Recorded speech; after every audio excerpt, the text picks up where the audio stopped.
This is part 3 of the Dynamic Squares throw. I'm going to show you how to make the rectangle. Let's get started.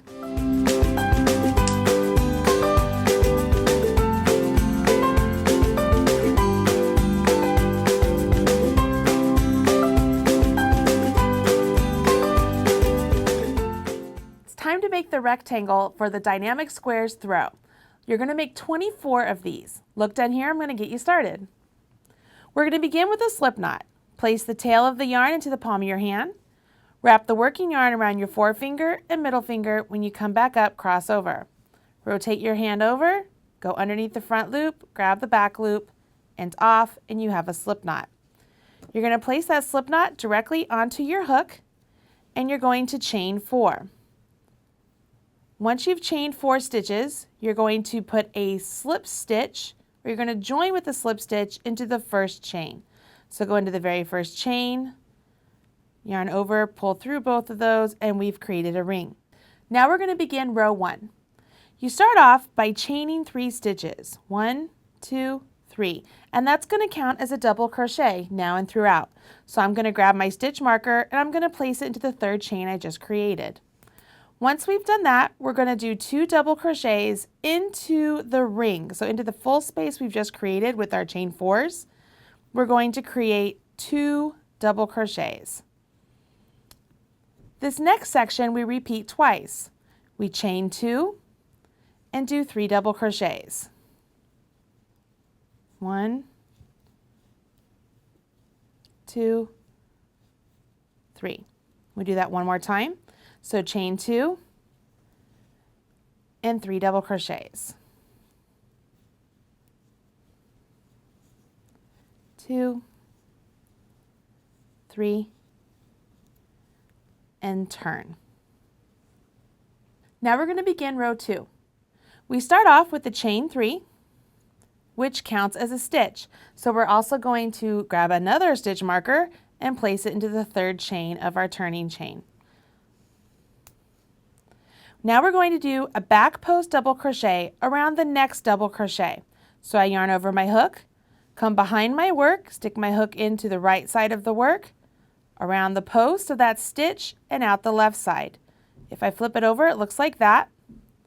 I'm going to yarn over my hook and have my hook follow that same path. So I come out the left, come back out the right and up, 3 loops on my hook, and draw through 2, draw through 2. I do a double crochet into the next stitch, and that puts me at a corner. So my chain 2 is a corner. And if you've done the square or the small square, you know that the corner stitches are always 2 double crochets, chain 2, 2 double crochets. So I'm going to start off with 2 double crochets, chain 2, and then 2 double crochets. Now I jump back into my regular pattern of a double crochet into the next double, a back post double crochet into the next one. So I'm coming to the back side, to the right, around the post, to the right, around the post, to the left, yarn over, have my hook follow that same path back, and then complete my double crochet. Do a double crochet in the next stitch, and I'm to my next corner, my chain 2 corner. So I do 2 double crochets, chain 2, and 2 double crochets. 1, 2, jump back into my pattern, which is double crochet, back post double crochet. At this point you should know how to do this, and then a double crochet in my last stitch. Makes it really easy. I know where my last stitch is because I've already marked it. So I yarn over, go into that chain that's marked, and complete my double crochet. We're going to change colors at this point, and we're going to change colors on the rectangle different than we did for the square or the small square. Take a look down here. I'm going to show you what I mean. We just finished this double crochet, and we need to change colors in the last pull through of this double crochet. So I'm going to remove my hook and pull out that last pull through I did, which leaves 2 loops. So I'm going to put those 2 loops back onto my hook. So I'm right here. I'm going to go ahead, I'm going to cut my working yarn, leaving at least 4 to 6 inches, so that way I can weave in those tails later. I'm going to grab my new color, and with my new color, I'm going to yarn over my hook and pull through those 2 loops on my hook with my new color, okay? What this does is it makes sure that the new color is on my hook ready to work. I have no bleed throughs through the row below, and I have a nice solid white in the row below, and I'm ready to start on the next row with my brand new color. So for row 3, we go ahead and we chain 3 and turn. You can turn and chain 3, it really doesn't matter, it's the same thing. Now we're going to go ahead and jump into our pattern stitch, which means we're going to put a front post double crochet right there, working into the front post we've already completed. You see I forgot to put my stitch marker there? Can't do that. I want to make sure I put my stitch marker into the 3rd chain of my turning chain. It just helps all the way along, making sure that we go into the same stitch when we come back around. So now I'm going to do my front post double crochet. I come here to the right side, around the post, back out the left side, yarn over, have my hook follow that same path. I have 3 loops on my hook, yarn over, draw through 2, yarn over, draw through 2. Do a double crochet in the next, front post double crochet in the next, and a double crochet in the next. I'm at my corner, so I'm going to do my corner stitch as normal. I'm going to put my 2 double crochets, chain 2, and 2 double crochets. Then I jump back into my regular pattern of double crochet, front post double crochet until I get to my next chain 2 corner. You can finish this row, I'm pretty certain. Why don't you go ahead and finish this row and let's take a look. So you just finished row 3, let's take a look at what it should look like. At this point, this is what you should be looking at in front of you, okay? You have 2 corners really starting to take shape, and the post stitches are starting to be worked on top of post stitches from the previous row.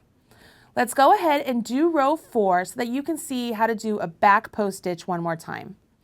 I'm going to go ahead and turn my work and chain 3. So 1, 2, 3. I'm going to grab a marker, and you don't have to grab a new marker each time. You could always undo this one and move it up. But because I want to make sure you guys have some sort of point of reference of where I am, I'm not moving my markers. I'm just adding a new one. It's part of the benefit of having so many markers.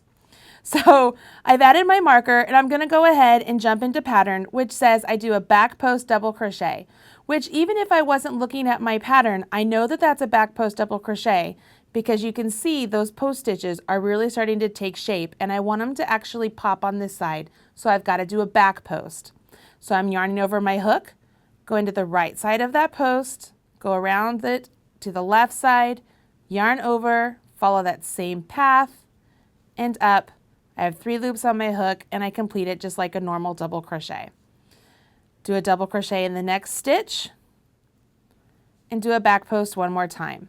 Yarn over, right side around the post, left side, yarn over, come out that same path, and up, yarn over, draw through 2, yarn over, draw through 2. Do a regular double crochet,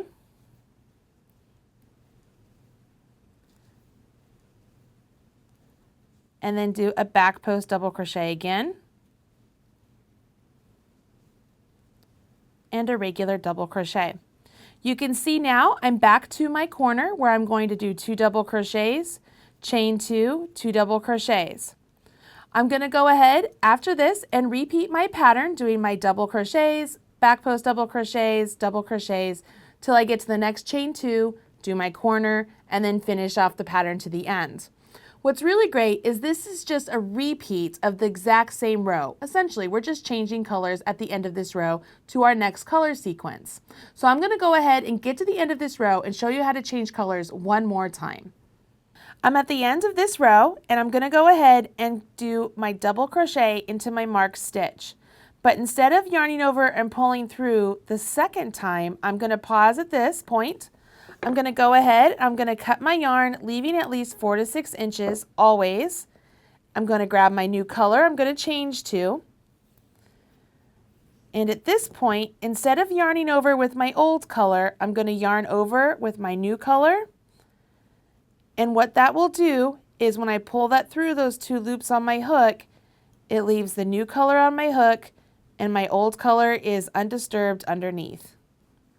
Now all you're going to do is repeat rows 3 and 4 for row 5 and 6 and repeat row 3 and 4 for 7 and 8, and you've completed your rectangle. The last thing to do is to follow the diagram and sew your pieces together and then add the final border.